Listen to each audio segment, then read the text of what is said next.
Hey, here we are back for another live video. So today we're going to cover a topic that I find super interesting, and it's called the easiest way to fuel your future goals. So one of the things that I find in having conversations with um, just people I talk to is that when they're new to something, maybe new to a career, or they're trying out a new experience in life, they often are really hard on themselves, and they really just shortchange their abilities to succeed. And the reason for that is that oftentimes when we look to achieve something new in our lives, we do this innate thing where we have a survival mechanism. So our survival mechanism basically is trying to protect us, but it almost like points us in a negative direction, and often that's referred to as basically like a failure mechanism. So you could say it's something that Maxwell Maltz talks a lot about in Psychocybernetics. It's one of the key points of the book, and so one of the really cool things that you can do is when you start to realize that your mind is shifting into a failure mechanism, you can change it. So the example I'm going to use today is when it comes to networking. So say, for example, you are going to a networking event and it's with people that you've never met before, and it's a new experience and it's a little intimidating. Oftentimes, the average person is going to have a bit of anxiety, maybe a bit of stress, and they're going to be thinking to themselves, "Oh gosh, I don't know anybody there," and then I'm terrible at networking, and I'm shy. I always say the wrong things in conversation. So what you're doing is you're actually fueling this failure mechanism.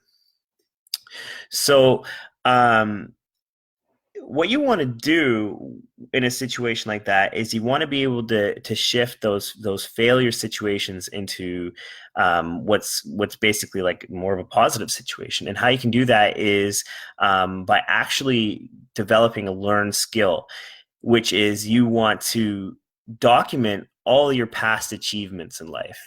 So and you probably have a lot of them, and you probably don't think about them too often, and that's why it becomes a learned skill. So, how you do that basically, it's very simple in that you want to actually take the time and sit down and write out a list of all the accomplishments that you've had in your life. And this doesn't have to happen in a single day. You can just, start small, maybe write down a list of 5 things that you feel were, you know, accomplishments, or 10 things, or 20 things, but start small. And the beautiful thing about it is that these don't have to be major accomplishments. Maxwell Maltz talks about in the book that if you can basically tie your shoelaces, to your brain, that is considered a success experience. So how I want you to kind of think about that going forward, like say, for example, in a networking situation, is that to make yourself in a good state, you want to think about, in the past, how have you networked with other people?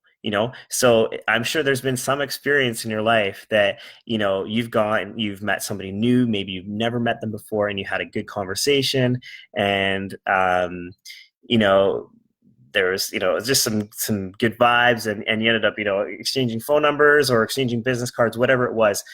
You want to really actually document these situations, because what you're going to do is you're going to go back, the next time you go to for a networking event, and you're actually going to replay these positive experiences in your mind.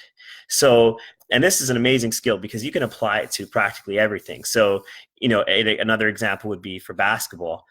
Um, a basketball player who wants to see himself making the game-winning shot is going to go back into his mind, into his past experiences, and see himself, hitting a free throw, hitting a three-pointer, all in these situations. And what that does is it puts you into like a success mode. So and the last thing I wanted to say to that is that when it comes to looking back at your past accomplishments, they don't have to be skill specific. So you don't have to, if you're working on something, say in business, you don't have to solely use these achievements from business.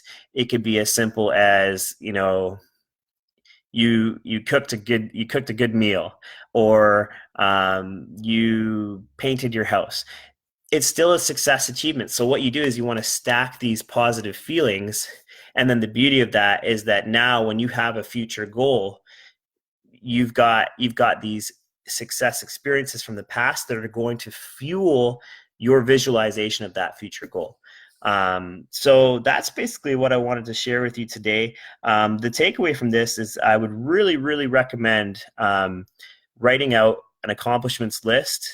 Again, start it small, and just build on it over time. But with that accomplishments list, just start with 5 things, 10 things, and really dig in and think about, which experiences are you most fond of in your past. Write them out and then read this list to yourself, every day, at least, once a day. But if what you'll do is you'll start to build this mental muscle where you basically always see yourself in a successful state, in a positive, a goal achieving state. And I'm telling you, it's an amazing feeling when you start doing this day after day, week after week, month after month, and all of a sudden it's been 6 months where you're constantly reminding yourself of all the good things that you've done in life. It's a powerful skill. So I'm going to leave you with that tonight. Hope you're doing well, and I'll talk to you soon.